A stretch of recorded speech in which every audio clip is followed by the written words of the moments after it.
Ni aje wase, ni Alberto hapa, Maisha States, back again na video ingine. Ili kwa ile Q&A ya last week, nataka kumaliza.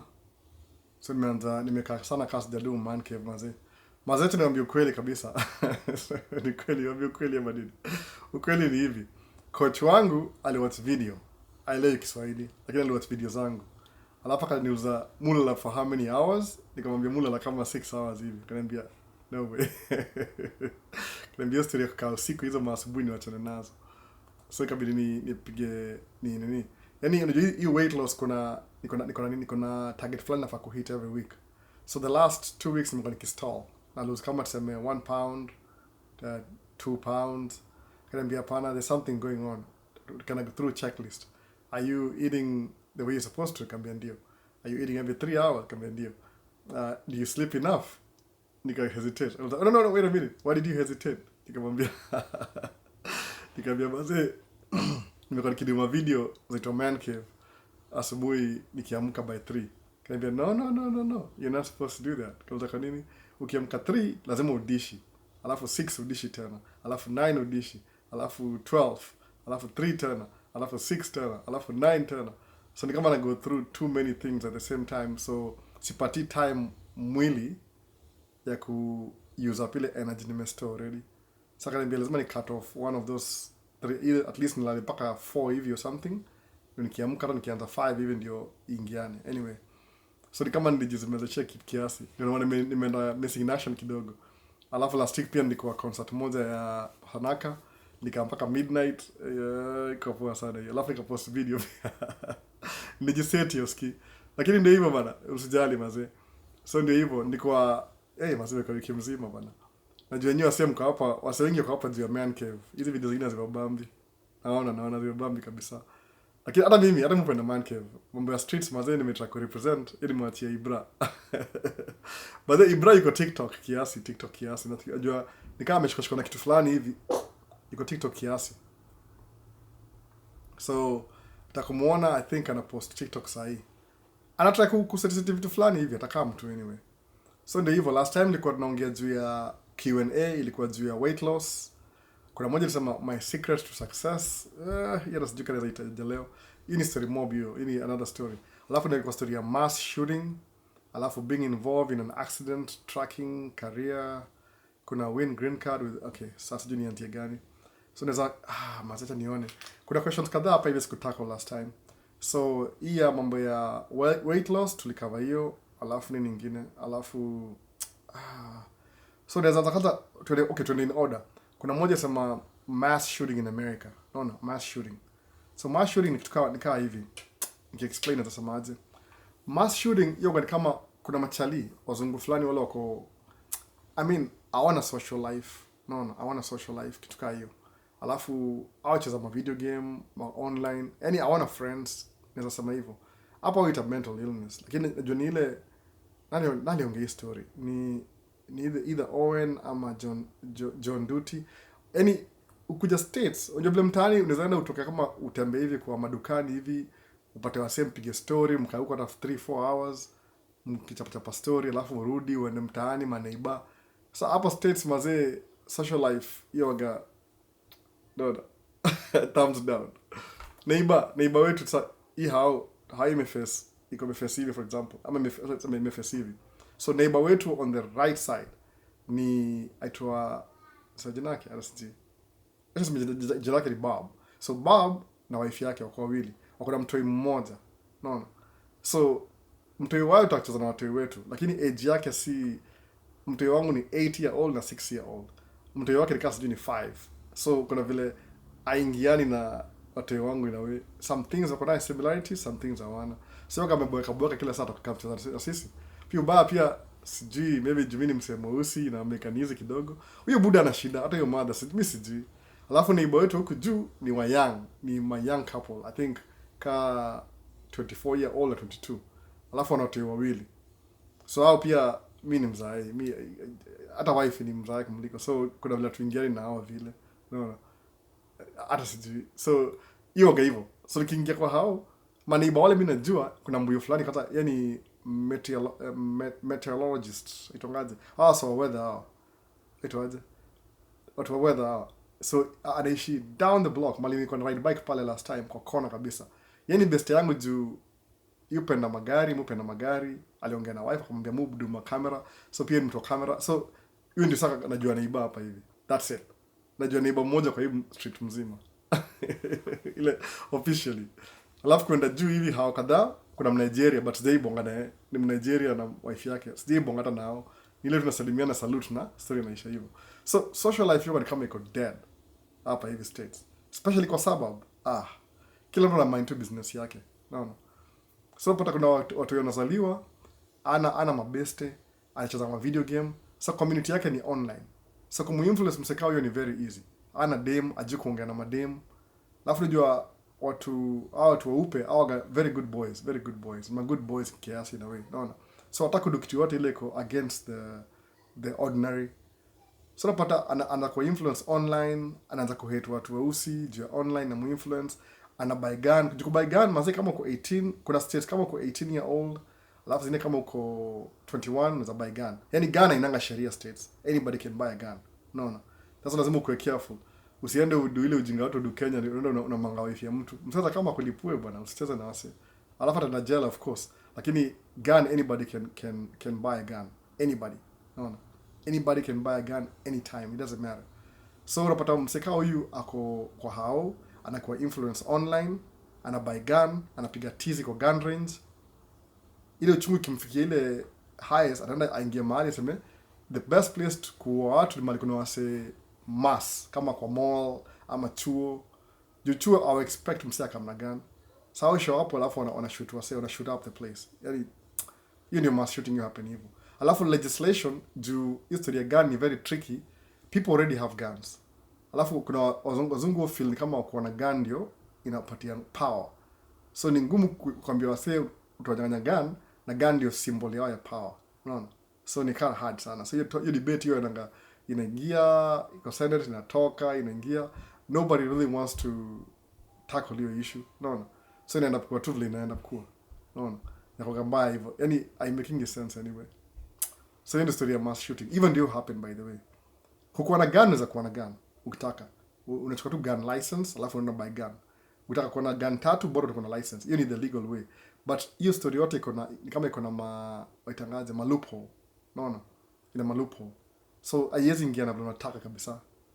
So hiyo ndio that's how mass shooting happens. Let's explain further but sahi siwezi kuna vitu touchy na lakini nimemention anyway. So it makes sense. Ndio hivyo sasa. Hivyo ndio wagasa historia nini ya gun shooting. Nini nyingine? Being involved in an accident. Nishakuwa involved in an accident. Kwa time moja nikianza trucking ni get license yangu ilikuwa 2008. Nili get license yangu kama September hivi, August, September hivi. Nikaanza na trainer nikidrive truck over the road. Alafu nikadrive December, January, February. Alafu February hivi kulikuwa na snow siku moja. Snow ilikuwa snow mbaya. Alafu job yetu ilikuwa tunachukua mzigo kutoka Chicago. Tuna drive kama 8 hours. Tuna bring Minneapolis. Kuna store moja hapo itoka Costco. Costco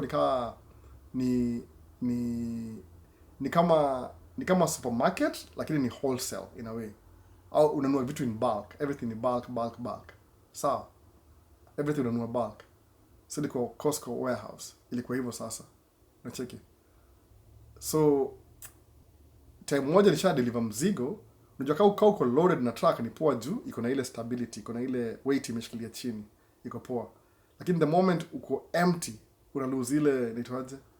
Una lose traction in a way kwa barabara. So nika drive Wisconsin kama hali, tukaambiwa tukasimama. Sijumba tumesimama tukashika kama break. Tukaambiwa ukienda hivi kuendelea the next 15 miles kuna black ice. Black ice ni ile barabara imefreeze so bad that hata hiyo barabara yoga black. So pata hiyo ice ni transparent iko juu ya barabara lakini huwezi iona, so itanga ni black ice. Huwezi iona barabara but kuna ile barabara iko na ice. Unaona? So mimi kama ndio nini? Ule train wangu amelala kwa sleep kwa nyuma amelala. So mimi kaona mbona nimsumbue. Acha tu ni drive. Nikaendelea ku drive. Kaambia wase what do we do? Sema no, just drive a low speed, like maybe speed limit 65 miles an hour. Kuna to drive 40 45 miles an hour, at least 40 for 15 miles. Ni kama mlima hivi mahali Wisconsin, huko itwa Osego, Wisconsin. Nikaona maze nikenda, alafu ilikuwa sijui Friday, Thursday ama Friday, wiki karibu ishe, na kurudi home weekend. So mimi sina time ya kusema tulikuwa hapa hivi 4 hours kimoja ice belt, na nachukua mzigo mmoja ya mwisho ya wiki. Naona ilikuwa Friday I think. Kutoka hivi, I think Thursday ama Friday, sikumbuki poa, one of the two. Na msiniingilia, sikumbuki poa, ni so many years ago by the way. Wala wasema detail. Get your facts straight. Mimi sikumbuki ilikuwa Thursday ama Friday, one of those days. Ilikuwa close to the weekend. Nikaendelea kudrive. So kabali mteremko ilikuwa ndio ice email. Thicken vibaya, email. Thicken yani. Teremka hivi, mimi sikuwa na mzito, nilikuwa track yangu ilikuwa empty. So kidogo hivi naangalia mira, naona trailer inani overtake. Trailer imenipita already. Unajua trailer iko nyuma, si trailer inafaa kwa nyuma. So una drive, unaangalia mira, na trailer ndio iko hapa. Nini imehappen? Lema watu trailer hapa nikashika break hivi, ilinivuta ikadigisha kamtaro. Whoop, everything. So track imeenda tu So but you snow, you snow bank. Snow bank ni ile kama river bank. Snow bank ni ile itwaje? Ile side ya snow ile mali wamenini ilikuwa thick sana. So vile track ili lose control ikaingia kando ya barabara au ita shoulder hivi ika hit snow bank. So snow bank to stop roll over. So kama tumekaa tu hivi ina at an angle. Makarao akakam, kapiga investigation, nikapoa tiko. Maze. Alisema careless, reckless driving. Ati kuna vile nilikuwa na drive gari too fast for the driving conditions. Nikakula tiko sasa. Mimi ni dere mgeni bana rookies. Sijai drive kwa snow before, sijaogi hizi vitu. So ile ule msa kwa bed alirushwa kidogo akaamka. What's happening? Nikamwambia mimi sijui gari ime lose control. So kutoka tukapata gari imekaa kwa snowbank. Alafu ilikuwa stupid yani. After half an hour jua ilikuwa asubuhi, ilikuwa 6 hivi 7 hivi asubuhi. 7 hivi kutoka hiyo very early in the morning watu kienda job. After 1 hour hivi jua ikaenda juu. Ikamelt snow yote, barabara ikakuwa poa. But guess what? Since ilikuwa accident ya truck, usoipata accident ya truck bana. Maze makarao wote walikama. Unit SG, state trooper, local police, Department of Transportation. Yani makarao kasi juu ni unit kasi juu 7. Wote, my investigation. What time did you drive? What time did you sleep? You drink some alcohol? Can we take this? Where do you live? What was the last load? Mimi nakwambia tracking iko very heavily regulated. Si mchezo by the way. Ido ya tracking si bure na kama kuna masharti. Mazi tulipigwa investigation mpaka sijui saa 6. Naona. So you half the day man hivyo. So mimi niko na accident. Umsa akasema I drove at night. Let's do this. Tuende kitu tu ile itakani hivyo. Yata drive aenda achukue mzigo. Akichukua mzigo, alafu mimi atani meet hapo hiyo place. Hiyo place tumewachia hapo njiani. Alafu ndio mimi nirudi. Kama hivyo. So baada ile makarao akasema, hapana, uweze kuchukua mzigo. Sababu kuna msala kama akachukua hiyo trailer yetu. Juu trailer yonga hivi. Kampuni za America wanapata wako na truck 400, trailer 800 ama 1200. Juu trailer ni cheaper than truck. Alafu trailer kile do kama kuna customer fulani anataka trailer kama 40. Wana kama unamwachia trailer 40 huko empty. Unaona? So mimi nikikams na kama trailer iko empty pia. Na zinaloadiwa zinaloadiwa hizo empty. So mimi nikikam ile trailer niko nayo na drop hapo na waachia na chukua ile loaded naenda. Ni kama drop and hook hivyo tu. Hakuna story mob. People always have more trailers than trucks. Unaona? So katumana msaka hapo karibu na sisi kama akachukua hiyo trailer kaenda nayo kuchukua hiyo mzigo. Kabisa tu cancel hiyo siku. I think ilikuwa Thursday, sababu tuli drive back, ilikuwa kama 4 hours drive back to the Twin Cities in Minneapolis. Alafu na hiyo gari ilikuwa ilivunja tu bumper vitu kama 2-3 hivi ikavunjika hivyo. Tukarudi naye. Umsaka amepay off truck amekaa naye kasi ni 10 years. Ilikuwa haina deni. Unaona sasa. Sasa kutaka kubuy truck nyingine bado. Lakini juu truck isha kwa damage, hakuna ujanja. Ikabidi tu achukue truck nyingine mpya. Sasa kafikiri labda kama nimeweza share sema, man, you're a trainer, you wrecked my truck, I won't ride with you anymore. Lakini akameni like you sema, you know Albert, I don't have to teach you anything. You know everything. So when you're driving, I'm comfortable. Except for this accident, can be so what's going to happen? I don't know. I'll go back on Monday, they'll let me know. So akapiga simu on Monday akaniambia ini na fast forward. After your weekend akaniambia, hey, let's go back and work.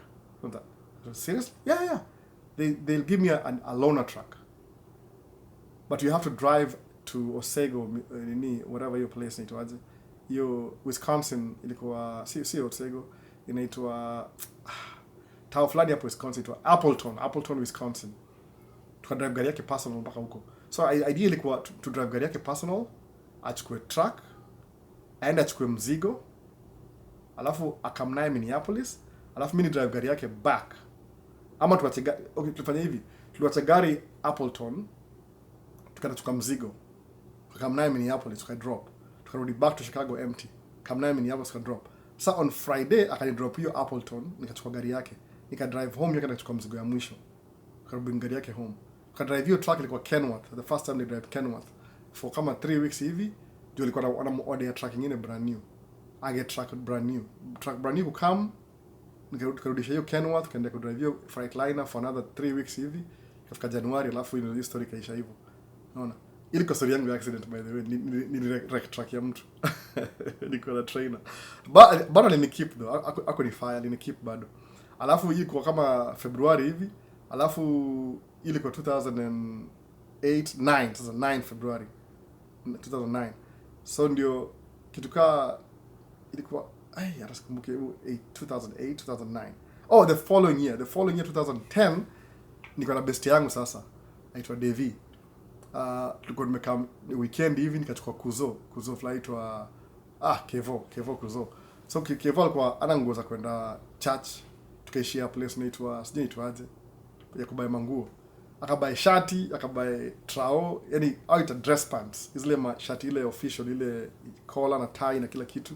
Alafu joko na nguo akachange kwa changing room kwa store. So alienda akabai nguo na akachange kwa store. So tukaishia church, tukatoka church kurudi sasa kama tuishie tukule lunch mahali. Devi ako na drive. Unajua gari yangu ilikuwa gari moja ya nguvu in a way. Yani ile gari ilikuwa ya kijana, iko na nimefunga hewa vibaya. Namba 9 isili bana. Ndiko na subwoofer nyuma. Hata mungu angejua subwoofer. Sijui ni wa show leo. Wacha ni wa show. Ni subwoofer kila siku msa naongea subwoofer. Ndio hapa. Iko wapi subwoofer? Ndio wa show. Mungu angejua subwoofer kila siku na sijui on show. Check. Ni subwoofer yangu basi. Check sijui kama mnaiona hata ni ndio hii subwoofer. Hii. Unaona hiyo? Check. Pioneer 12 inch. Unaiona? Alpine Type R 12 inch. Ndio hizo. Ni mzito ni aje. Hii ndio remote ilibaki cheki. Ilikuwa subwoofer hii gari yangu ya kwanza. Unaona? Ndio hiyo. Na cheki. Bado niko naye. Ni mzito ni aje wase. Pole. R type. Cheki. Magnet ndio hiyo. Hii ni kwa subwoofer yangu hii. Cheki down mazee kitu niumiza bana ni aje. Props. Iliko kwa trunk sasa. Kwa trunk itoaje Kenya. Boot. Bonnet. Boot. Hood. Trunk nyuma. Ilikuwa nyuma hii 12 inch. Alafu nika kama speaker za mid range. Hapa nyuma ya kiti ya nyuma hapa hivi. Zile 3 in 1 zile. Unajua zile mid range. Alafu nika zile 2 in 1 mbele. Nika kama Twitter hapa kwa A pillar. A pillar ni ile gari kianzanga hivi ile pillar ya kwanza ni A pillar. Hii ni B pillar alafu C pillar kama ni sedan. So A pillar hapo kando kulikuwa na Twitter. But everything ilikuwa Alpine, hata tenzi Alpine. Gari ilikuwa ina chuna ni aje. So nikapata accident. Pap. Wacha nifanye hivi, nda insert hiyo picture hapa. Hizo picture za gari. Moment of silence.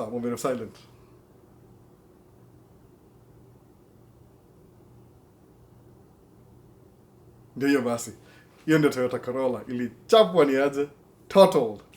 Nilipochapa na insurance tukakuwa na mgongo zinatuuma.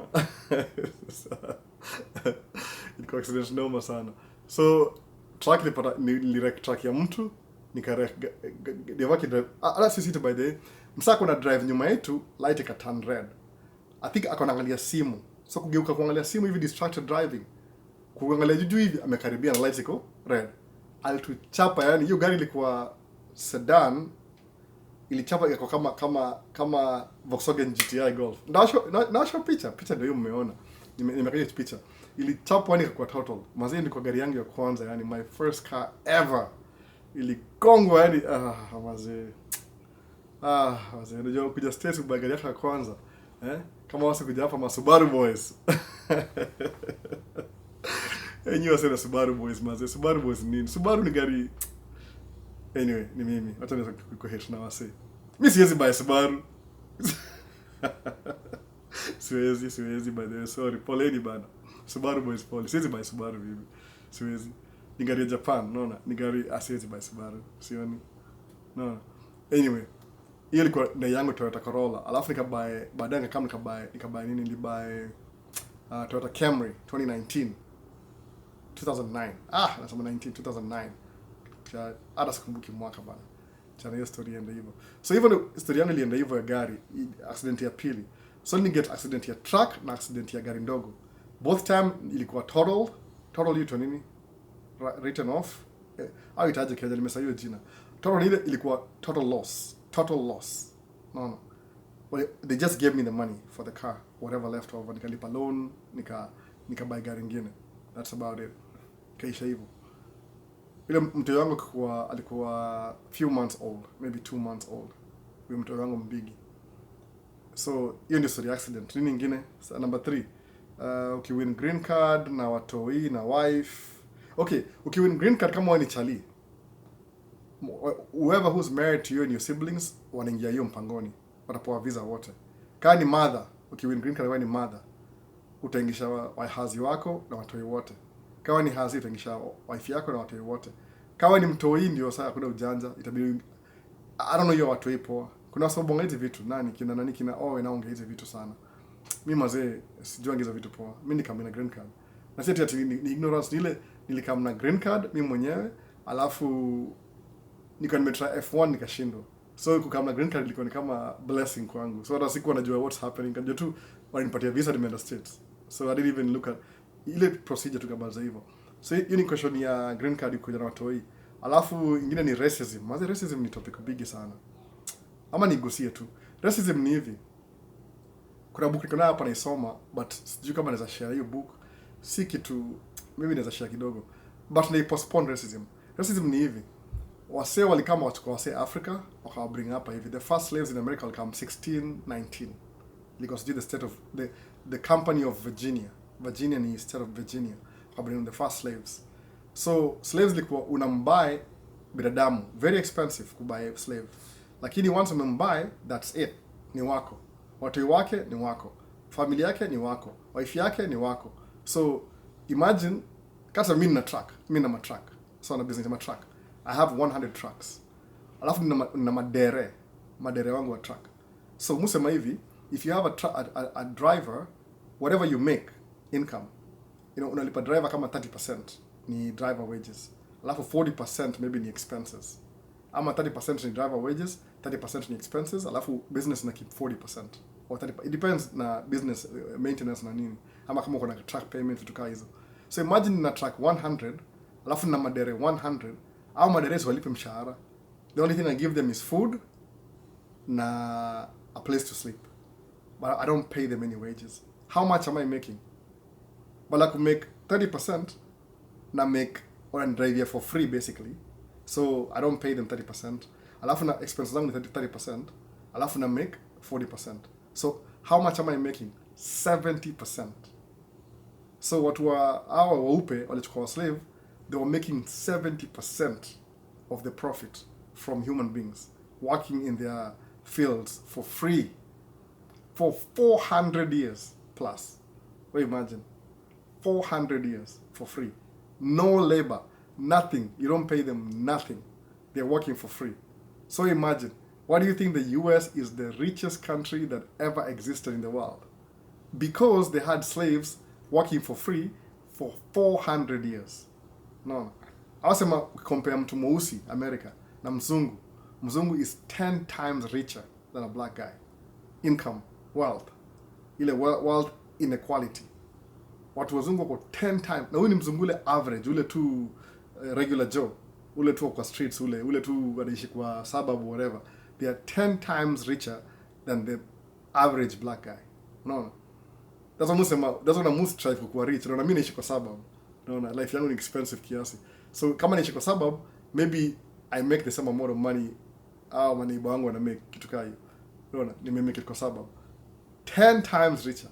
That's why kama kama Afrika wewe ni immigrant au hiyo trauma. Sisi tuna colonialism. Same thing pia. Colonialism, lakini uzuri ni ile Kenya ilikuwa yetu. So watu wakituhanda ilikuwa some cities ile control. Anyway, hiyo ni racism kitu kama hiyo. Alafu hiyo kitu imekuwa it's embedded in the culture, especially kwa hizo states za south huko ma Texas, ma Louisiana, ma Alabama, some of Florida, West Virginia, North Carolina, South Carolina, Tennessee, Arkansas, hata Illinois kidogo, south of Indiana. Kuna hizo states hizi watu bado ni racist. Nebraska, Wyoming, bali kuna wazungu ni racist, wanachukia watu weusi. So hiyo ni racism. No. There's nothing you can do about it. That's what racism is. No. Ndaongea widely about it baadaye. It's a very deep topic. Alafu nini nyingine hapa? Question nyingine. Nataka kurashiza question nimezi hold for the whole week. So nimeongea kama accident ya tracking, tick, green card, tick, racism, tick, credit card and how to reduce your points on credit. So credit card yoga hivi, unapoa kama credit card, umusema hivi, wala sema get green card, ama kama una come states. By the way, sema tu kweli. Mimi siwezi ku bring states. I can't get you to America. There's nothing I can do to get you to America. No. The only person I can invite to America ni mtoi wangu, ama my sibling, ama my parents. That's it. Hiyo ndio tumepoa hiyo limit. Unless wabadilishe law. I can't bring a stranger that I don't really know. Sababu tukienda interview, ndasema ni nani nilimtoa wapi. Kampuni yangu, I'm a small business owner. Mimi si ati ni corporation, small business. Hata kama ni corporation, I'm a small corporation, S corp. No. Small LLC filing as an S corp. So mimi ni S corp. Mimi si ati ni big corporation.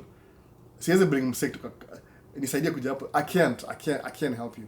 Unless nitafutie if there's something going on, alafu ni kuhook up nayo, alafu ndio ukuje ushughulike kivyako, alafu kuje hapa hivi. No, that's all I can do. Hata hiyo ni hard sababu wasa ngapi niambia ni latest states by the way, per day, kama email, kama 40 hivi.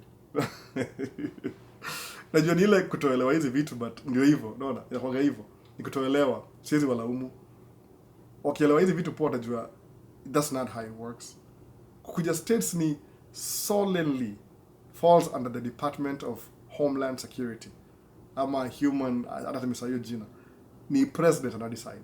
Si Albo, si John Duty, si Owen, si Ibra. No, we can't do anything.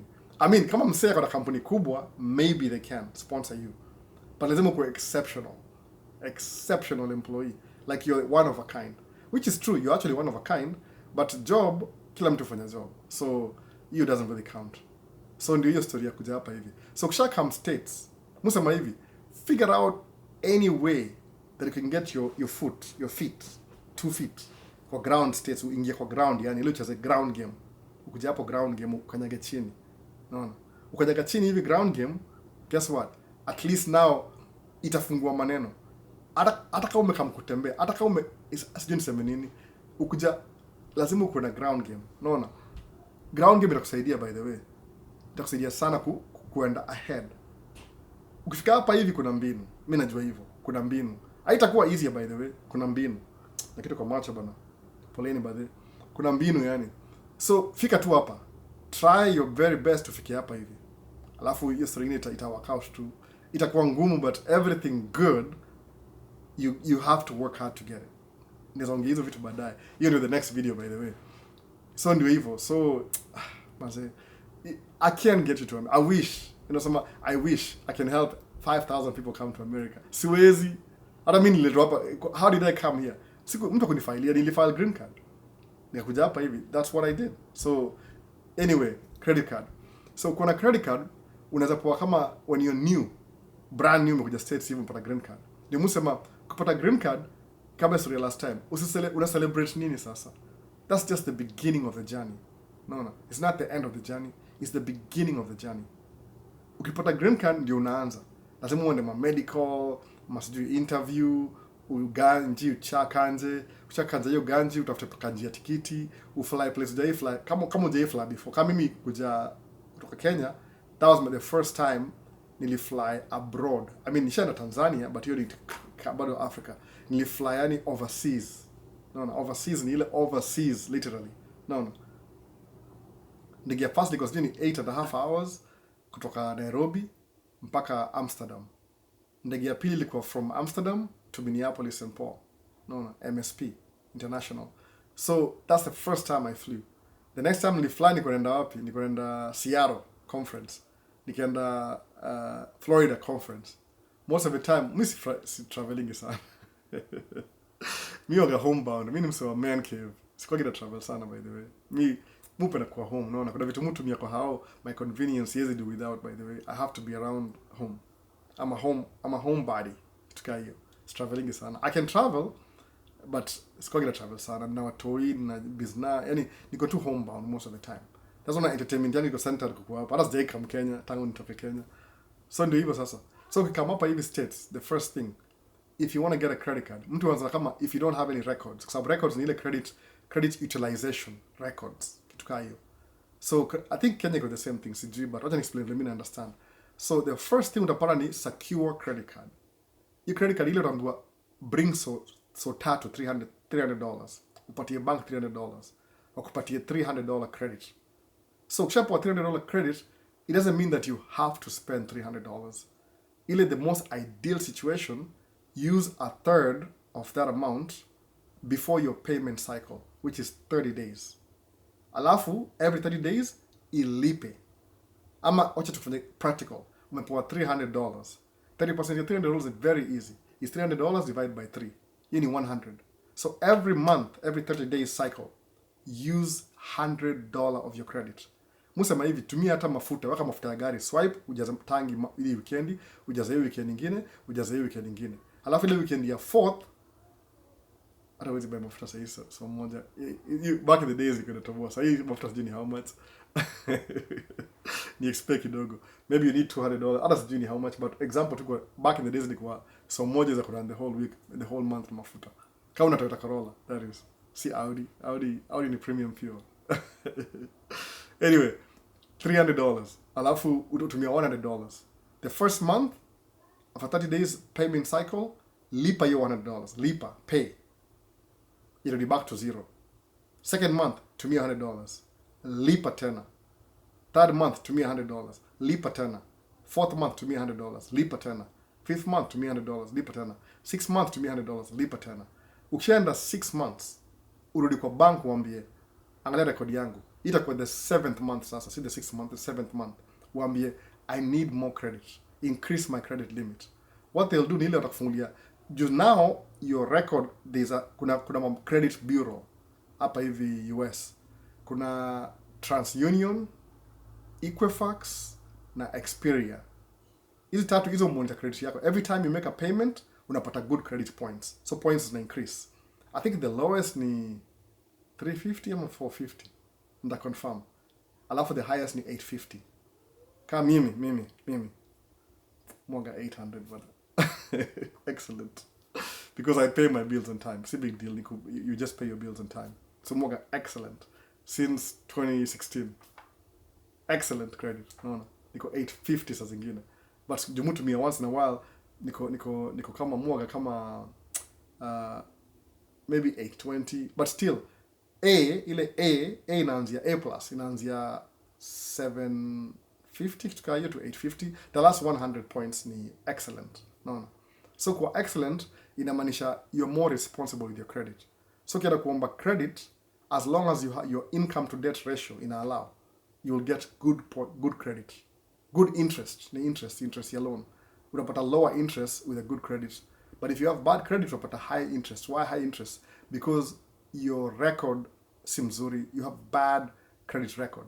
Yani unajulikana ulipange madeni. So when the bank wants to loan you money, your lender wanafeel kama we ni liability, we si asset. So they'll just in case to be sure, they'll give you a higher interest. So you want to keep your credit good, ndio qualify for lower interest. Sababu lower interest, meaning when you pay back your loan, unailipa na, yani you have less interest. Meaning you keep more money in your pocket. No. Unakuwa na less liability. Unaona hiyo story? Hiyo ndio story ya credit.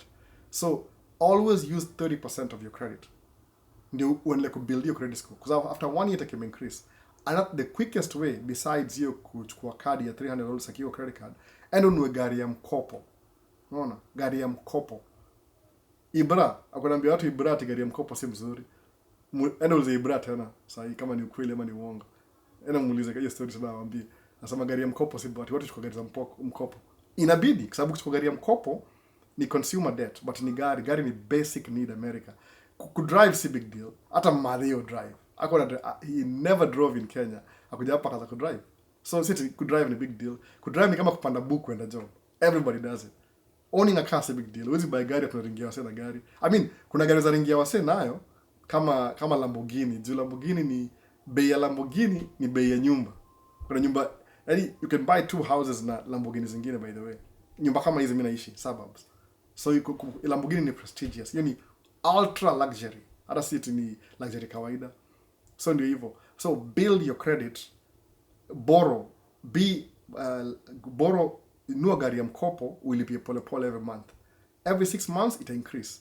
So once umekuwa na hiyo track record ya credit, utaweza kwa bank angalia oh, ulinunua gari you always paid on time okay, wakupatie saa maybe $1,000 secure credit card.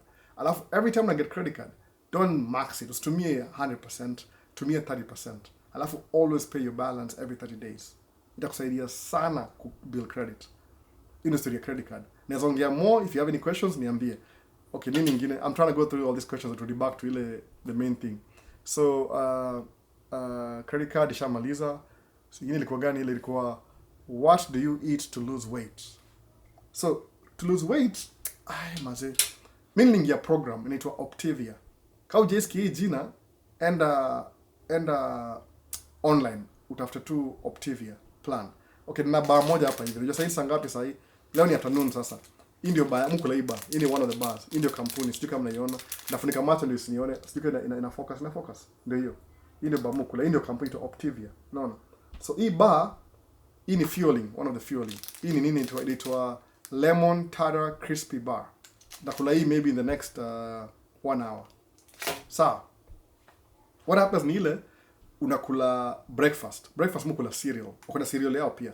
So you buy the cereal. Mkula cereal asubuhi. Small portions.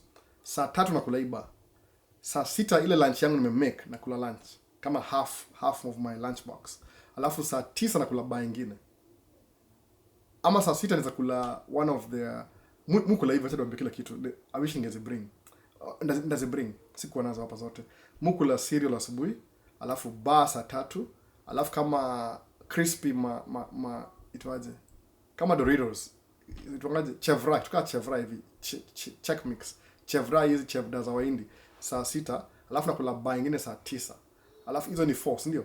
Alafu ingine 6. 6 nakula niko home. Kuna kitu inaitwa ni mashed potatoes ama brownies. Unapatia hizo mafuta ku prepare but small portions. Kama niko home naweza pika ama ni kwa oven or something. But on the go mkula hiyo bar on the go. Kama niko on the go, on the move. That's what I do on a daily basis. No, hivyo tu. Alafu 1 meal. So ni 5 in 1. So I have 5 fuelings and 1 meal that I prepare by myself. Ni program. See me na decide. It's a program. It's already there. Hata ukienda kwa website yao, optavia.com, ama about Optavia in Google, itakambia everything. The first time, yani, mtu was skeptic in the beginning. Of course, as usual. You can never lose weight. Oh, mimi nilikuwa nimeget my video, sijui naweza insert, hata ni insert video hapa. Hii ndio insert ya video. Hii ni job moja niko na do baby shower. Insert video ndio hii. Meiona hiyo video. Hiyo ni mimi sasa. Nilikuwa overweight, nilikuwa obese basically, kwa body yangu, kwa ile BMI na kila kitu. But nikaingia Optavia imenisaidia je nimelose ile weight ile unnecessary. Ile I don't really the extra weight that actually nimelose kama so far leo asubuhi niko 178. Nianza na 222. So from 2 hiyo ni mbao mpaka so, alafu mbao mpaka 80. So I've already lost 44 pounds. 44 pounds ndio mtoi wangu mdogo. Hiyo ndio kilo yake. Yani hiyo ndio pounds zake. I've lost my child equivalent of weight since January 29. No. Sasa niko kama to reach my goal as of today. Niko kama 8, 9, 10, 11 pounds to go. So hata naweza maliza hii program end of this month nikuwa strict vizuri. Siko na lala vizuri. Niko na try kufanyia wasema video za man cave. Hizo zimenichapa by the way. Man cave. So ndio hivyo bana. That's how I eat. Lose weight. If you want more, comment below and I explain more. I'm flying through these questions. The same thing about lean and green, don't drink water, walk. Okay. Hii ni advice ya kula chakula. So yako hivi, the same question ya weight. So what happens ni hivi, kama if you want to do it, maybe I usually have urgency in my life. Niko na urgency. No. I have an urgency of everything I do. Everything I do, say niko urgency mode. Because mi niko fourth floor. No. Niko fourth floor by the way. Still naambia miaka, I don't care, naweza waambia hata. So, nda turn 45 this year. No, I'm turning 45 this year. So, I've lived life. Vizuri sana. My goal, my dreams in life is to be healthy, to play with my grandkids, alafu to see at least my sons and my daughters get married and my sons marry somebody. Kwa hizo wedding, niko huko. That's my dream. Either two, I want to be a grandpa. And I want to my grandkids wangu. That's just basic. At the same time, I want to be a millionaire. No. If I leave this world, that's a legacy. Something people can remember me with. No. Kenya mimi millionaire. Straight up. Hata si siri. Na msiniombe chapa. Ini millionaire ile in terms of net worth. When you say net worth ni cash. Si cash, ni ile assets zangu ziko 1 million. Assets zangu, no. Kenya. So ndio hivyo sasa. So mimi ni millionaire Kenya. But US basi billionaire bado. I have a long way to go. US dollars na Kenya shillings is different. But hiyo ndio goal yangu. Na hisi ati it's not my job to pay for your things. Wewe, if you're an individual, kumbuka, you are the only you possible. No. Sijui nisemaje kitu. You're not in competition with anybody. No. Albo ni albo. Mimi ni mimi. There's nobody like me. Hata my twins are different. We twins wako totally different. No. My twinny wako different. The two different individuals. You are the only you possible. Unasikia? Kama wewe ni msanii, wacha tuseme jina zile kwa familia nazo. Hata wengine nawajua. Kama wewe ni Mr. Lenny what's up? Mr. Lenny. Kama ni Mr. Lenny, salimia Patricia. Kama ni Mr. Lenny, Pati. Najua umeona hope umeona kwa asiji. Mr. Lenny. Kama ni Mr. Lenny, wewe ni msanii. You're the only Mr. Lenny possible. Unaelewa? Kama wewe ni Bahati ito Bahati ambayo sijui. Bahati mazee samee, usinipige bomu. Kama wewe ni Bahati, niona ngoma yako ile na Range Rover, hata sijui inaitwaje, ni ngoma poa by the way. You guys are doing good. Kama wewe ni Bahati, you're the only Bahati possible in the world. No. There's nobody else that can do it like you can do it. Kama wewe ni Mungai Eve namjua. Mungai Eve, you're the only Mungai Eve possible. Hakuna mtu, you have no competition with anybody. Don't kid yourself. You're the only one who can do that thing that you're doing the way you do it. Unaelewa? Sababu semaje, kama Mungai Eve sikizana akona my employee tukaa hiyo. Watu wanamfanyia job. That's a good thing by the way.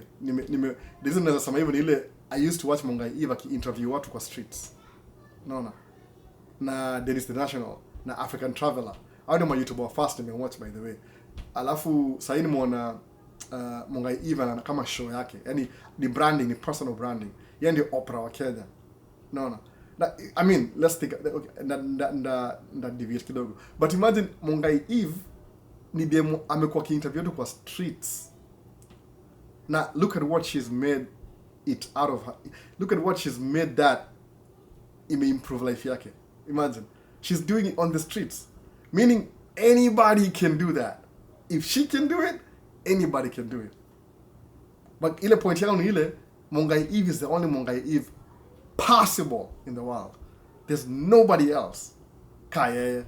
Ni yeye na yeye tu. So, usemati, mimi naona neighbor wangu wivu. Mse, hata ukichukuliwa upewe hiyo kazi ya Mungai Eve sahi, wambofanya kama Mungai Eve, unaweza mcopy but you'll never be her. So guess what? Thoughts zake bana think utakachapa na yeye leo jumko pamoja. Akienda hivi home, I come up with another idea which you never even anticipated she would have come up with. My intentions just kind of iko different. So you are the only you possible. Nishaongea kitu mara ngapi by the way? Kama wewe ni maskini Kenya, you know you're broke. You know you're poor. Maisha imekukalia ngumu. Kuna internet. So na watch video. Kama unawatch video unaniwatch sahi.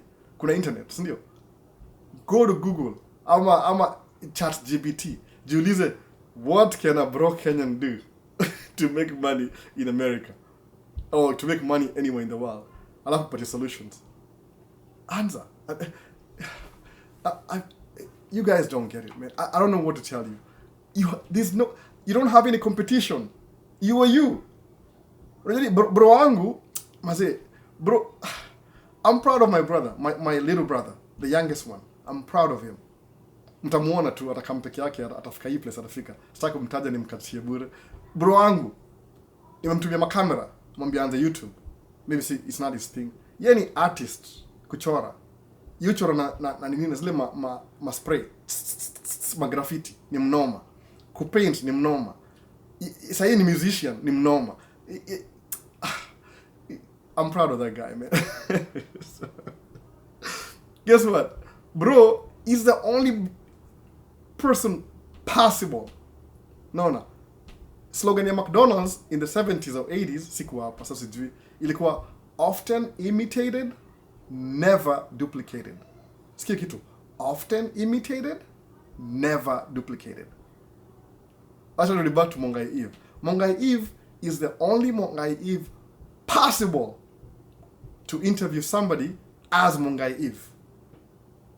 You can imitate Mongai Eve, often imitated, but you can never duplicate Mongai Eve. Why? Because she's the only Mongai Eve possible. Understand kitu, by the way? The only Mongai Eve possible in the world. You don't have any competition. Anything you decide to do, ni wewe peke yako. There's nobody else who can do it better than you. Kumbuka hivyo. Kama wewe ni maskini, you know why you're broke? Because umeamua, I want to specialize in being broke. Maybe subconsciously ujui hivyo. These things you can do that are Musa, you can't maybe see roho chafu by the way. Mimi nikifundisha mse track mwambie mse, I want you to be more successful than me. Oh, Albert, I just want to be like you. No, you cannot be like me. You can just do better than me. Mimi, I'm me. No, maybe me ni mediocre. Maybe me ni whatever. I'm limited by my own strengths. But you are the only you. Hauna competition na mtu mwingine. You're the only one who can do it better than anybody else. Just by being yourself. Often imitated, never duplicated. No. Nobody else can be you. So don't worry about competition. What competition? Ukienda wata kudu interview, labda what you can do ni ile Mongai Eve can inspire you. Like you see what she did, you follow her footsteps. Because guess what happened? Mongai Eve aliangalia namtaja sana ama. Acha niseme Trevor na Mongai Eve. Watu wawili. Mongai Eve na Trevor. Waliangalia the dry savanna ya huko Embakasi. Sawa. Ini analogy. Trevor kama akasema hivi akasema, babe, unaona hii manyasi hii ni savana ya Embakasi savana karibu na airport pale. Kuna hizo masavana hizo. Ndio Kenya ni kama semi arid, half desert, half whatever. Kwa ile panga. Hapa soga na lawn mower ama tractor whatever. Wachukua tractor, tuseme tu tractor. John Deere ni famous hapa Kenya. Ama Massey Ferguson Kenya. Wakasema Trevor akasema mimi nakaa hapa kwa driver. Wewe kaa huko nyuma uniangalie wewe kunaenda. Kwa drive kwa hiyo savannah. Waka create a way, a road through the savannah, your grassland. Waka create your way. Guess what? They paved the way to interview. In the example, by the way. Other example, it's literal. That's what they did. Sai, if you want to do what Mongai Eve did, guess what? If you go into that field, already kuna barabara shai create. So the person, and your forebearer, ameanza. No. So anybody who comes after Mongai Eve, guess what? You don't have to kukaa kwa tractor, upalilie hiyo place amepita, barabara already iko. So all you gotta do is to follow her footsteps. But guess what? because it's you and you're doing it as you, authentically you, guess what? Hautakuwa Mungai Eve, utakuwa somebody else, uniqueness you. Hakuna compare. Nobody can compete with you. Only you are the only you possible.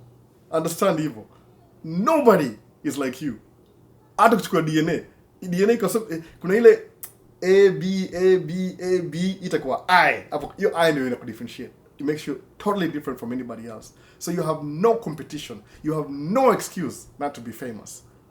If you specialize in being broke and poor, you're always going to be broke and poor. No. You don't have to be broke and poor. Kama uko mzee uko 60, mimi hata sijui nasema nini. Hata mwambia Mbuyu hapa hivi Mbuyu kama how old? Niko 40, ako kama 70 hivi Mbuyu. Naambia Mbuyu, you can be a millionaire now. Sema mimi maisha yangu shapita, nishachoka. No. Now you can be a millionaire if you want to. No. Kwa nini? Because when you decide to do something, you are the only you possible. There's nobody else like you. So if you set your foot, I'm going to do this, hakuna compare. They can often imitate you, but never duplicate you. You're the only you. No. Kama Gato Palma, you're the only you possible. No. Whatever you do, you're the only one that can do it better. Hakuna compare kwa mtu yote. Ati unataka Ruto. Kukua Ruto ni president. He's just a president. Ni job. Yeye ndio CEO wa Kenya sahi. After 5 years mtamreelect. Apewe hiyo term ya pili. Democratic system. After 5 years atamaliza term. Ataretire. Ataendelea maisha yake. Aseme once he was president. Aseme hiyo legacy. Naona. Amalize hivyo. Another person atakuja baadaye. Labda kuna mtu amezaliwa leo atakuwa president 30 years from now. Why? Everybody is different. You're the only you possible. You don't have to be a president to be famous. You can do something that will change people's lives. Understand this story by this. Nimedua like kitu sana by the way. But angalieni, mimi nasema Mungai Eve atakamko kama Oprah. Naona? Labda atajui hivyo. Atakuwa media. Ile jina yake Mungai Eve. Itakuwa the Mungai Eve show. Naona? Itakuwa the Mungai Eve museum. Yaani ni legacy. Hiyo jina, yaani unainua jina mpaka jina linakuwa kubwa. Trevor mwanzo pia anafanya cement jina yake hapo hivyo. Mimi naongea tu Mungai Eve kila saa. But ni ukweli by the way. Mudu video. Naona? Waseu make do mob kwa hiyo concert kama sasa kwa ile video ya last time. Fanaka Nation ndio msanii. Fanaka Nation will make more money than videographer mimi. Why? Yeye ndio show. Si mimi. Mimi ni backup. Mimi ni one of the kuna mtu wa audio, kuna mtu wa video, kuna manager wa floor, kuna mtu wa guitar.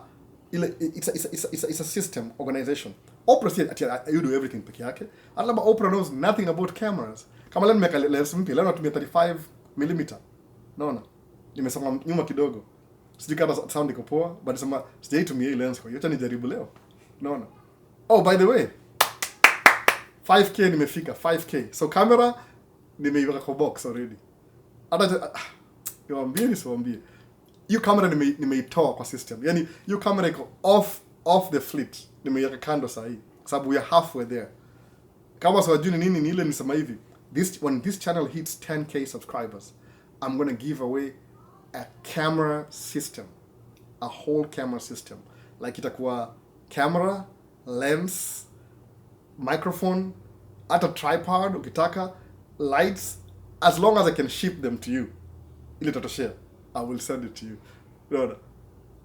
Alafu huyo mse huyo ata win ni one of the frequent, ule na comment kila siku, the one who participates more, the one who cares about this channel, the one who thinks this channel is worth something to him. Na hizo majina kwa comment, I mean you can't fake it. Unaona pale kila siku. Alafu hiyo camera nimeretire kwa fleet yangu.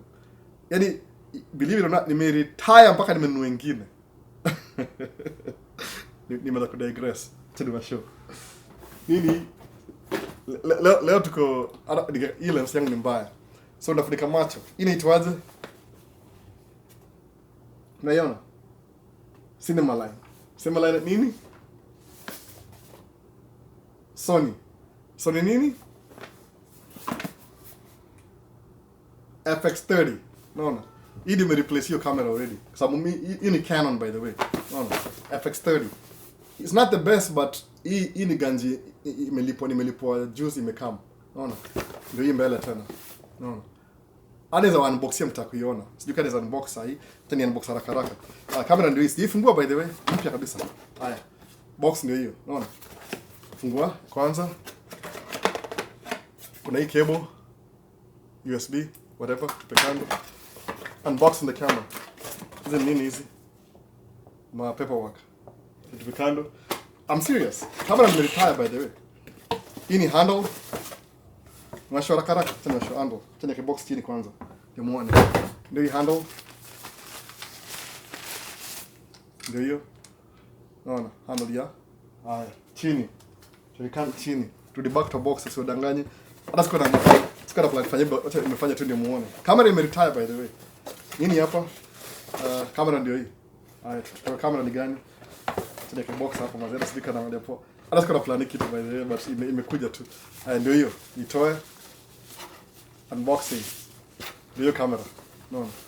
Ime replace hiyo camera hiyo Canon iko on the way. Kwa box hadi imepack. Naona ndio hiyo. Haya, hii kitu inaingia hivi. Tunashoraka brand new camera. No. Hata sijui lazima nitoe hizo vitu. Hizo ni wasa hizo. Nitoe hii kitu ya hapa hivi. Brand new kabisa. Hata hii nitoe hii unaona bado kuna hizo manini. Kwa plastic. Haya. Handle ndio hiyo. Hata sina lens bado. Ingia hapa. I'm doing it on camera for the first time. Ndio hiyo. FX30. Cinema line. Simu kwa video. Ndio hiyo basi tena show. Ndio show baadaye ndio kamera inakaa. Hata sina lens cheki. Brand new. Chini fulike macho juu kama macho mtaiona. Naiona? Ndio hiyo kamera. Unaona? Ndio hiyo cinema line. Ina mpaka fan. Ina flippy screen. Cheki flippy screen. Ndio flippy screen. Hii ime replace Canon. Canon iko kwa box already. Ready to win. Hii ndio ime replace. Unaona? Hii ni job nilifanya March nimelipwa lini? Juzi nimelipwa. Ndio hii. Nimenunua hii. I always invest in the business. Mimi sikuwa natumia hiyo do. I'm already in business. So anything na come na nini. Hii ni poa baadaye mpaka ina ma XLR. Check it. Hii microphone na hii microphone nyingine na kwa nazi set tu hapa directly. Unaona inaingia hapa audio. Sijui kama mnaona. Sijui kama mnaweza ona. I didn't plan to but unaona FX30 si FX3 but I'm getting close. Unaona. Nataka FX3 by the way. Siwezi afford sahi but na afford baadaye telefunika macho ndio muone. Ndio hiyo kamera basi. Ndio hiyo. Bro, hata sikuwa na plan kuifungua but juu nimeongea hiyo story nimesema acha nimalizane nayo sahi. Battery box ndio hii. What's in the box tena? Tuangalie. Nothing hapa. Open this. I think ni battery yake. Battery. Anything else tena? That's it. Box iko empty. Check. Empty kabisa Nimesahau kitu. Kitu kingine hapa sijui nini. Battery ndio hii. Battery na charger. Sijui ni charger. Whatever this is. Hata sijui ni nini. Nikia hapa kando. Ni wa show. Sikana danganya. I didn't plan to but tume-unbox anyway. Too late. Check. Hii ni battery. Alafu hii ni probably charger yake. Charger ndio hii. No. Charger. Camera nimeweka kando. Iko ready to go. No, ready to ship. As soon as possible. Mtumia Sony siku hizi. So ukitumia Sony na Sony kuna hii mambo ya color science zinaingiana poa. So siwezi tumia Canon na Sony utajua hiyo difference. Canon ni poa sana by the way. I can't afford the new ones. Maybe job ikishikashika kwenda mbele kimekido ndabuy nyingine. Unaona? Camera napatiana, I'm not kidding. Tuko halfway sahi, tuko 5k. Leo tuko 5k. Unaona? Nilifika 5k jana majuzi on the 18th. I'm giving away a camera. 10k challenge. 10k subscriber hivi kamera inakujia mse. I hope ni wewe, whoever who's watching, hope ni wewe unawin hiyo kamera. Itakusaidia sana. Ni full kit. Ina ma lens poja. Mtumia the best lens for APS-C Canon M6 Mark II. Niko na Sigma 16mm 1.4. Alafu na Sigma 16mm 1.4 no 30mm 1.4. 30 ni poa kwa kama inakuwa kama equivalent ya 50mm, 16 ni kama equivalent ya 24 hivi. 24 ni kama in 35. Hata sijui nisemeaje. Hii lens 35. Ile lens nyingine ile mtu mia kawaida ndio equivalent. So one lucky guy anaget your camera. And make sure imekufikia. Whatever happens, I'll pay whatever DHL, FedEx, ikufikie. Hata kama naweza bring mwenyewe if possible. Ndio hivyo basi. Nisha replace camera. Unaona nisha replace your camera imeenda. It's gone. Hiyo nisha, it's in the box now. Na ngoja tu hiyo 5k ingine. Na sio blackmail. It can take 2 years. It's up to nyinyi. No. If you share the videos, if you like the videos, I want to give it away as soon as possible. I want to give it away. No. Isikae sana. Ikaa sana bas, it's not my fault. You guys are the ones who got me to 5k. I didn't do anything. I just sit here and talk to you. Na share ile kitu whatever I know. Mzaita knowledge, mi kwangu ni information. No. I learned something, I share with you guys. That's all I do. Camera inakamia mse 10k challenge. Kwa 10k hivi, napatia na camera. Na I think itakuwa price moja, whatever I have going on. Napata hata kamera ingine hapo ka GoPro. Tutaona tu, niliongea juu hiyo Canon before. So anything extra, tutaongea as we get closer. No. Bado mu do job, bado mu lipwa. So the more na lipwa job, I'm trying to take care of you guys. No, nataka mtu aseme hii camera nilipata kwa Maisha States, alinitumia camera. Hii ndio YouTube channel yangu nimeanza. And the reason why I started this channel is because of Maisha States. Albo. I want that legacy. If 100,000 sijui napatia nini by the way. I don't even know, man. Labda napatia wase kamera 10 kila mtu. I know how important this is. That's why I'm giving away a camera. I know how important.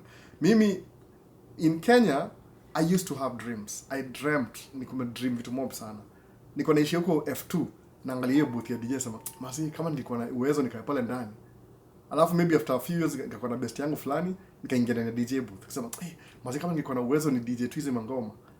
In a few years nikaambiwa niaje, kama ushikilia at least ngoma kuanzia 6, ile before morning, kuanzia maybe 4 to 6. Usiambie mzee kuna ngoma usiku. Mzee hii story. Too late, nishaisema. So, kama ni za DJ, siku hizi ndio DJ. No. Ndio DJ system yote. No. Whatever you dream of. Hata mmenikumbusha. Ili andika chini, acha niwaambie. Nichukua notebook. Leo nisome. Andika chini. Hii ni kitu Denzel Washington alisema. Alisema nini? Acha niwaambie nisema. Nasema pole sasa, naona. To pay attention. Alisema hivi, Denzel Washington quote. Alisema, dreams without goals are just dreams. Taka mwelewe kitu na pause for effect. Dreams without goals are just dreams. And ultimately, they will fuel disappointment. Pamoja tena. Dreams without goals are just dreams. And ultimately, they will fuel disappointment. Akawachi hapo, sentence ya pili. On the road to achieving your dreams, you must apply discipline. Acha nirudie. On the road to achieve your dreams, you must apply discipline. But most importantly, consistency. Because without commitment, you will never start. But without consistency, you will never finish. Sikia story. Wacha nirepeat yote from the top. Nisemaje? Dreams without goals are just dreams. And ultimately, they fuel disappointment. On the road to achieving your dreams, you must apply discipline. But most importantly, consistency. Because without commitment, you will never start. But without consistency, you will never finish. So without commitment, you will never start. But without consistency, you will never finish.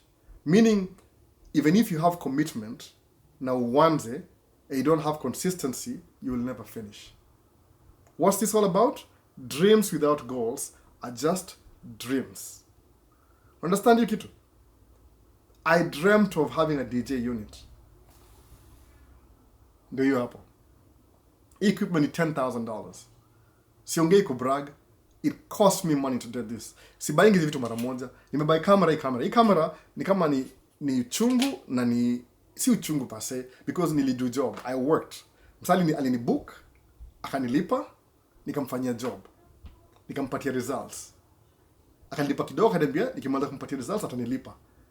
Nimengojea mwezi kadhaa. mwisho alinilipa my last installment. Niko kwa account kakatuka hivyo. Sasa imekuwa enough kubuy camera. Hata see the whole amount, but I'm very close. Hii camera ilikuwa how much FX? Ilikuwa 2,200 plus tax, VAT Kenya tax, nika 2,500 altogether. Guess what? I had 2,200. So your tax tailipia sahi, but ni tax na ilipa baadaye. Unaona? So just because I bought the camera, because unaona, inanisaidia hivyo hivyo just because. Unaelewa sasa? So dreams without goals are just dreams. And ultimately, if they're just dreams, they fuel disappointment. They fuel disappointment. Sababu kama kuna dreams na una goals, you will be disappointed. Unaelewa?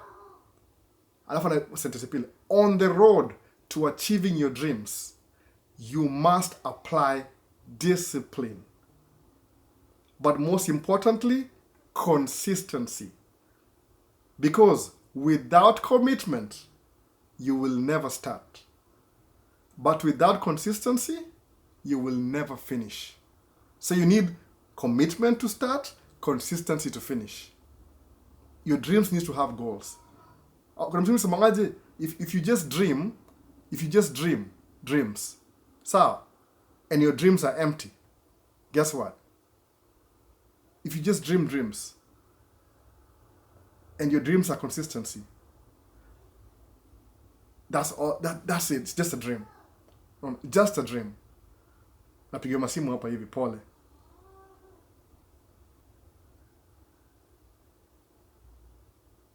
They're just dreams.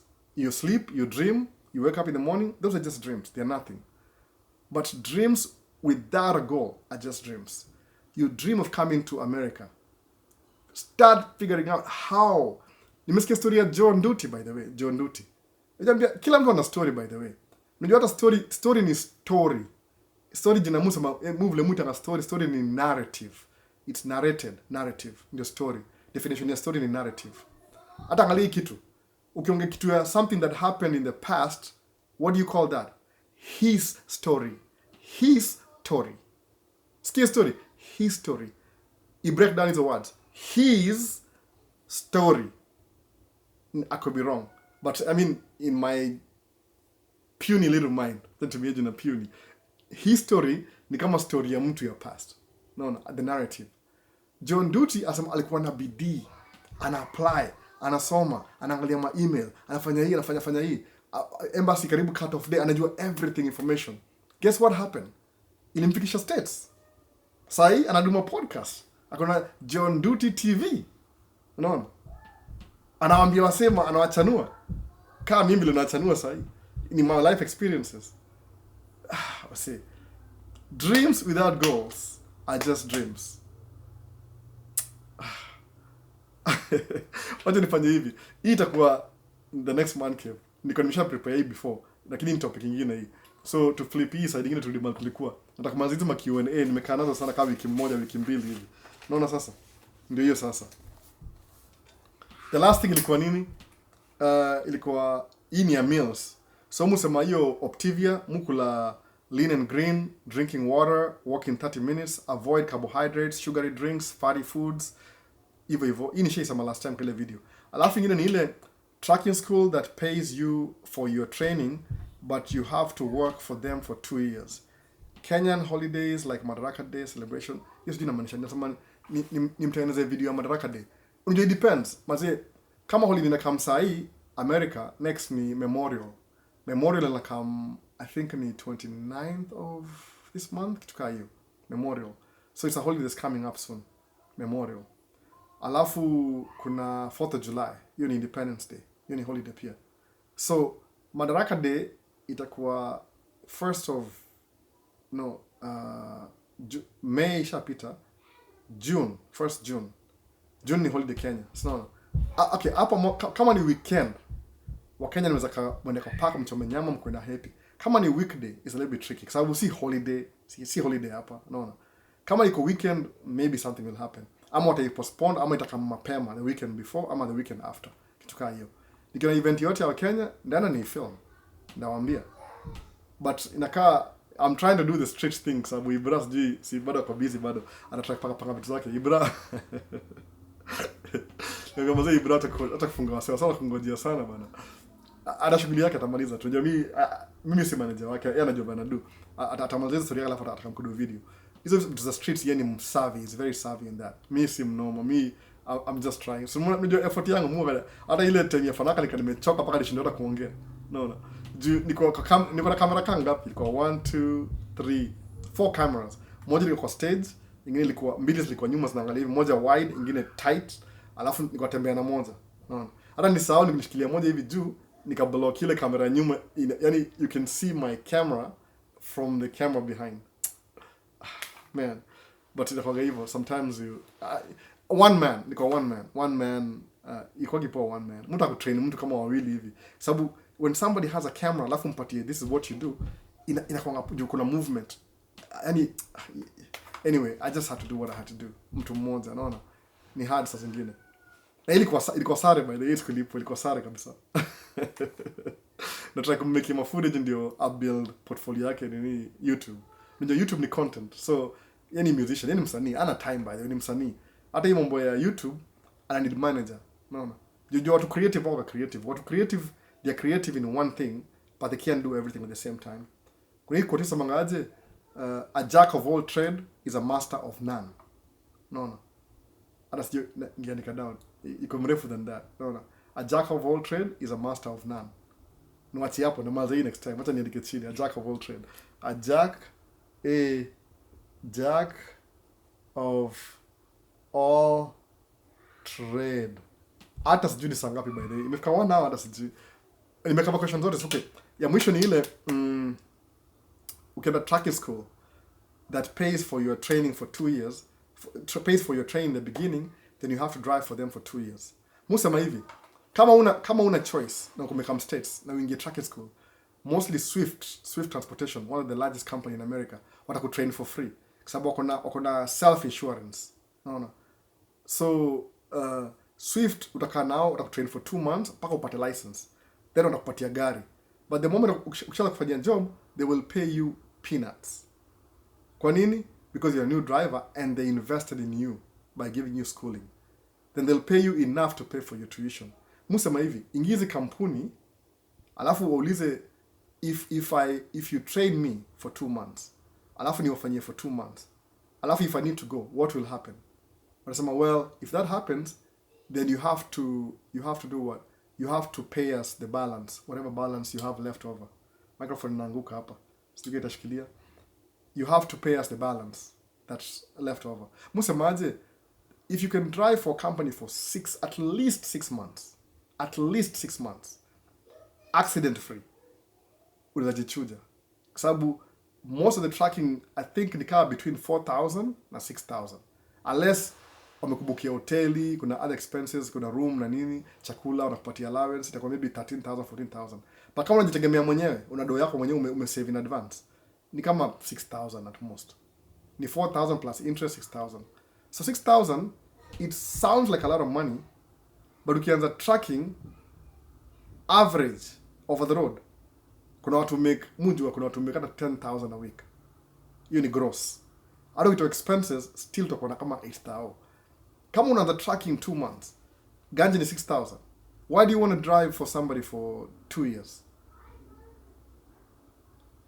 Topic and somebody itaja. Do you guys know that time is not equal to money? 2 years. Time is more valuable than money. Time equals money. That's what they want you to believe so they can use you. Time is infinitely more important than money. No. Even the umsi usemanga Marine Golden. Time is infinitely greater than money. Ile sanya greater ile hivi. Ile time hapa hivi, alafu ile infinity ile number 8 imelala chini hivi, alafu ile arrow point hivi, alafu ndio money iko hapa. Kwa nini? You can always make money, but you'll never get your time back. That's why time is infinitely greater than money. Mbona niishia 2 years? Endesha 6 months just for the record insurance, jichuje, na by that time maybe 6 months umelipia kama ni 6,000, suppose lipa half of it ni 3,000, maybe utakuwa umelipa kama 1,000, already umebaki kama 5,000. Jichuje uende ushemse, alafu ende uombe loan nyingine, personal loan, pay off your deni, alafu ndio baadaye ukam, baadaye ukisha come upay off your deni umalize. Guess what? You only do your test once. Once you get the license, uko nayo. Watakupeleka wapi sasa? Utasema, oh, because you left, we will strip you off your license, and no. Uko nayo. No. Why endeshia 6 months juu ya insurance record? Alafu jichuje. Usiku kama bro alikaa nikamwambia bro tafuta license, akaenda kwa chuo akatrainiwa. Alipigia simu baadaye ati, oh Albert, nitafutie job au nikani kuendeshe, unajua? Kambia nilikwambia very well usiende kutrain na hizo makampuni. But bro mdogo anisikizangi, by the way. Anisikizangi. He never akona lane yake, which I understand. I don't, he doesn't have to listen to me. I mean, you know, everybody, they make their own choice. But anisikizangi, by the way. Muona kama 100% kile namwambia, you tumia 10% ya information nampatia. 10%. Maybe kikula ngumu, maybe 20% at most. 80% you do his own way. And I figure out his own way. Which is good, but guess what? What did I just say? Time is more valuable than money. If you have to pay somebody to train you to save 2 years, guess what?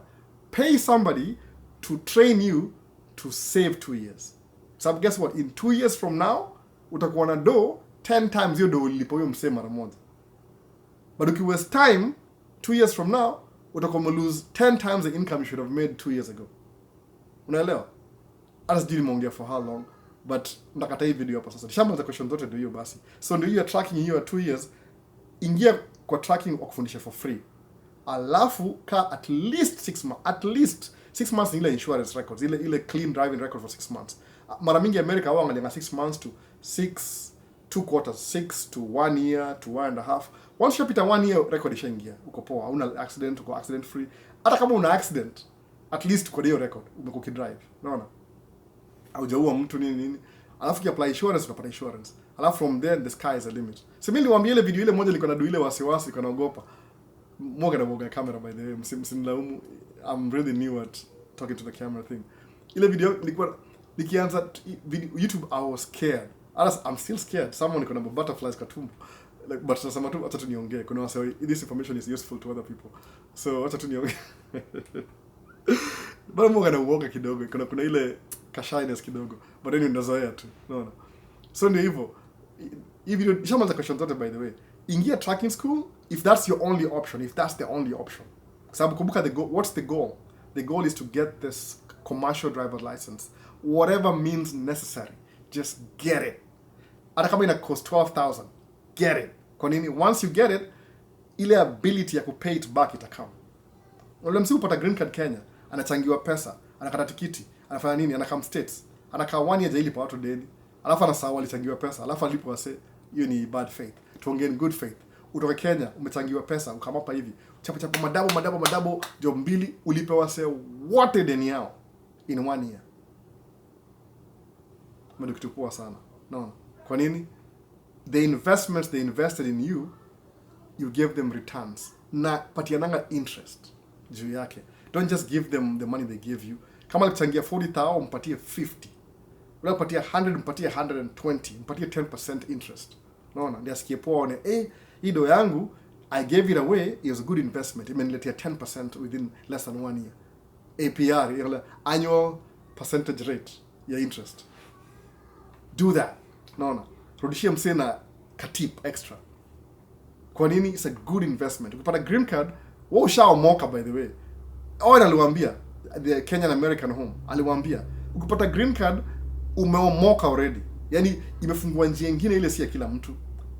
John Nduti aliwaambia juzi akiongea, alisema wale wasiokuja hapa, wase wengi hapa US, watu wa green card ni minority. Watu wengi si wa green card. So what does that tell you? Think about it. Sijui kana bonga hivi straight. What does that tell you? Watu wako na green card kutoka Kenya, for example, nika I'm guessing 20%, 80% au kuja na green card, but wako hapa. What does that tell you? Wewe fikiria tu. Fikiria. Si wase wote kabla green card. Si wase wote kabla green card. So I don't have to tell you. You guys are intelligent. No. Wakenya ni very smart people. Hata wa Tanzania, hata wa Uganda. Mse wote nasikia kile mimi nasema Waswahili, very African and very smart people. No. We are the beginning of human beings. Our brains, nimesahau hiyo fact. Iko wired to, you have six wiring kwa brain yetu. Wazungu wana 4. No. Africans have 6. Ukipatia muziki dance, wana dance na rhythm. Hiyo rhythm wana dance nayo. Kwa nini? The brain is more wired na rhythm than ngoso. Patia ngoso ngoma. Hata indi na beat. Mtu wangu hiyo dance hiyo. That's not mtu wangu mmoja mazee ni mgoso yani anajenza kingoso usiji hizo msaidia ule mkubwa ule mdogo na melanin melanin imeingia ule mkubwa wazungu mingi tutamcoach paka kwa Mwafrika. Anyway, hii ndio video leo by the way, paka chapa microphone. Hii ndio video leo bana. Unajua mimi man cave sana, ndio hii man cave basi nimaletea. Ama vipi? Sawa, ndaposti video mkiamka asubuhi itakuwa mtandao. Hope you mess up everything. Niko na audio iko poa.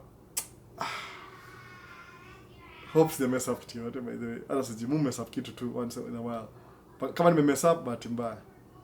Sawa sasa basi na baadaye basi. If this is the first time watching me in this channel, my name is Albert once again. Lazima ni repeat kitu. Maisha States, Alba, Albe, Albi, Albo, Albu. Hizo jina zangu zote wasio ita kila kitu. I'm Albert. Channel from Maisha States. If you haven't already and you want to win a camera in the next 5K, subscribe. Share these videos with your friends and your enemies because you want that camera so bad. Or some cash prizes too. Like the video. If you have any questions, comment down below. My email, maishastates@gmail.com. Instagram, Maisha_states. TikTok, Maisha_states. Nini ingine? That's it. Niko na Instagram, TikTok, email, na YouTube. Ndio hivyo. Inaamsha asubuhi. Kwa nini weekend njema? Mungu awabariki sana, mbarikiwe mpaka Yesu maaje nani? Owen. Mbarikiwe mpaka mpindukie.